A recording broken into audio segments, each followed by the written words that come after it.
هحط كوباية كبيرة من الحليب الدافي،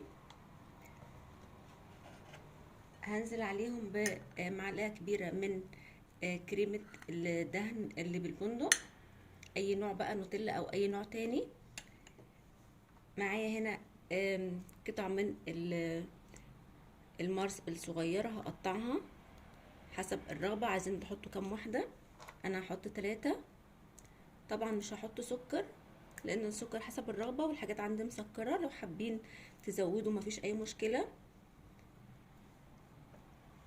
دلوقتي هنزل بقى بمعلقة صغيرة من النشا بالشكل ده، هنزل وهقلب علشان المكونات بتاعتي يدوب تدوب، والنشا لسه يدوب على الحليب الدافي. بعد كده هرفع على النار مع التقليب المستمر.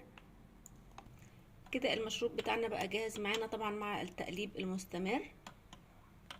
وكده المشروب بقى جاهز معانا. انا زينت الكوبايه كده تزيين بسيط،